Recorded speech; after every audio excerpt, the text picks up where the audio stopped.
ഒരു കാര്യം താൻ ഓർത്തോ, അമൃത എനിക്ക് കിട്ടിയില്ലെങ്കിൽ അനിയത്തിമാരുടെ രണ്ടിന്റെയും കല്യാണം ഒരിക്കലും നടക്കില്ല.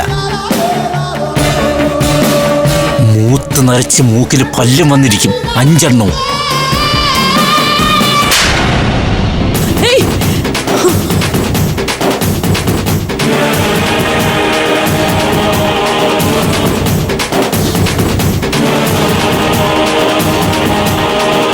എന്റെ അനിയനെ തല്ലിയോ താൻ?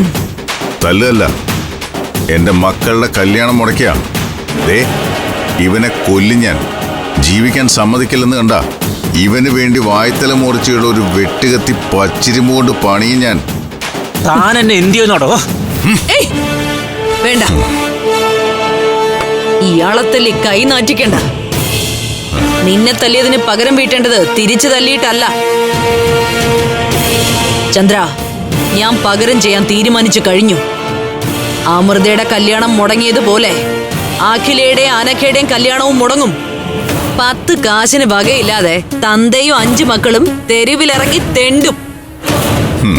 എന്റെ കണ്ണുകൊണ്ട് ഞാനത് കാണും ചന്ദ്ര. കലാവതി, അതൊക്കെ നിന്റെ വെറും വ്യാമോഹങ്ങളാ. നീ എത്ര തടഞ്ഞാലും എവിടെ കാശ് ബ്ലോക്ക് ചെയ്താലും മക്കളുടെ കല്യാണം ഞാൻ പുഷ്പം പോലെ നടത്തും. അവരെ കെട്ടാൻ പോകുന്ന ചെറുക്കന്മാർക്കേ കാശിനോടൊന്നും വലിയ ആർത്തിയില്ല.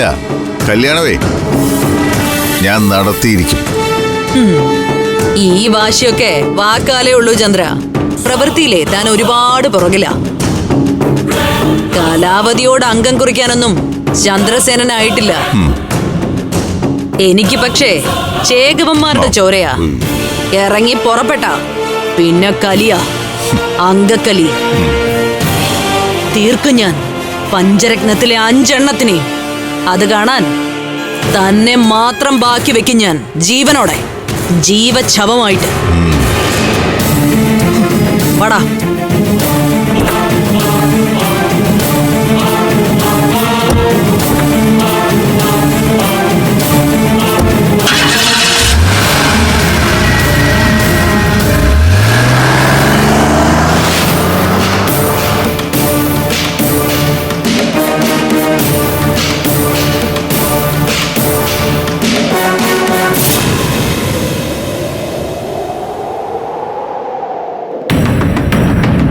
ഇതിപ്പോ നിങ്ങളുടെ താല്പര്യത്തിനനുസരിച്ച് ഞാൻ നിൽക്കുന്നതാ. എന്റെ റിസ്ക് കലാവതി മനസ്സിലാക്കണം. ചുമ്മാ റിസ്ക് എടുക്കുന്നൊന്നും അല്ലല്ലോ സൂണൻ സാറ്. കാശ് പുളിങ്കുരു പോലെ എണ്ണി അങ്ങ് തരുന്നില്ലേ ഞാൻ? ചിലപ്പോ എണ്ണാറ് കൂടിയില്ല. അതെ, രൂപ 1 2 ഒന്നും അല്ല, 50,000 രൂപയാ സാറിന്റെ കയ്യിൽ വെച്ച് തന്നത്. തൊപ്പി വെച്ച സകലർക്കും വീതം വെച്ച് കൊടുത്തിട്ടുമുണ്ട്. അതെ, അതുകൊണ്ട് കൈനീട്ടി വാങ്ങിക്കുന്നവര് കൂടെ നിൽക്കണം. അതുകൊണ്ടാണല്ലോ ഔദ്യോഗികമായിട്ടല്ലാതെ ഞാനിങ്ങോട്ട് വന്നത്. ഞാൻ ചോദിച്ചതിന് സമാധാനം പറയേ. സിസിലി എന്ത് ചെയ്യണം? ഇതുവരെ ഞാൻ ചാർജ് ഷീറ്റ് എഴുതിയിട്ടില്ല. അവള് കുറച്ചാൽ അകത്ത് കിടക്കട്ടെ, അതല്ലേ നല്ലത്. പുറത്തുണ്ടായിട്ടും ഇനി പ്രത്യേകിച്ച് ഗുണമൊന്നും കിട്ടാനില്ല. കൂടാനും കൂട്ടിക്കുത്താനും ഇനി അവള് വേണമെന്നില്ല. അല്ലെങ്കിൽ തന്നെ ഈ സിസിലി ആരാ? അവളെ പഴയ സുലോചനയാ. അവളെനിക്കൊരു ഡിസ്പോസിബിൾ ഗ്ലാസ്സാ. ഉപയോഗം കഴിഞ്ഞ ഡസ്റ്റ്ബിന്നിൽ. സാറ് കേസ് ചാർജ് ചെയ്തോ, കേടക്കട്ടെ അവളകത്ത്. അതിനൊരു കുഴപ്പമുണ്ട് കലാവതി. അവരെ എങ്ങനെ തീർത്ത് ഒഴിവാക്കിയ പിന്നാലെ ഒരു പണി വന്ന് കിട്ടാൻ സാധ്യതയുണ്ട്. അതെന്താ? ഒരുതരം മാപ്പ് സാക്ഷി ചമയുന്ന തരത്തിലാ അവരുടെ സംസാരം. അവരെ പെടുത്തിയ ചിലപ്പോ കലാവതിയും പെടും. മനസ്സിലായില്ല. എന്നെ എന്ത് ചെയ്യുന്ന? എന്ത് ചെയ്യാനും കൂട്ടുനീക്കുമെന്ന തരത്തിലാ സ്റ്റേഷനിൽ അവർ മൊഴി നൽകിയത്.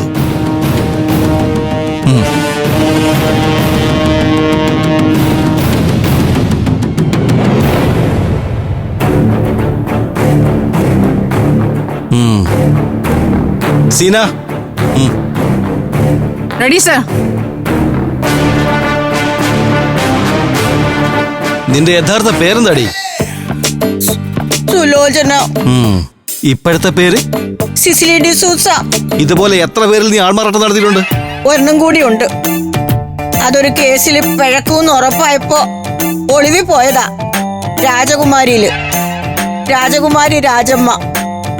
ഇപ്പൊ ആ കേസൊന്നും ഇല്ല സാറേ. എന്നെ വെറുതെ വിട്ടു. ഇവിടെയും ഞാൻ നിരപരാധിയാ. എന്നെ കൊണ്ട് ഇതെല്ലാം ചെയ്യിച്ചത് കലാവതിയാ. കള്ളം പറഞ്ഞ കിട്ടും നിനക്ക് എന്റെ കയ്യിൽ നിന്ന്. തല്ലല്ല സാറേ, എല്ലാം ഞാൻ തുറന്നു പറയാ. തല്ലല്ല സാറേ, എല്ലാം കലാവതി പറഞ്ഞിട്ടാ. മുമ്പ് ആധാരം മോഷ്ടിച്ചതും കലാവതി പറഞ്ഞിട്ടാണോ? എന്റെ പൊന്നു സാറേ, അത് കലാവതി പറഞ്ഞിട്ടാ. ആ പിള്ളേരെ 5 എണ്ണത്തിന് ഏതെങ്കിലും വിധത്തിൽ കലാവതി കൊല്ലും സാറേ. ഫ്ലവേഴ്സ് സ്മാർട്ട് ഷോ ശനി ഞായർ ദിവസങ്ങളിൽ രാത്രി 9:30 ഫ്ലവേഴ്സിൽ.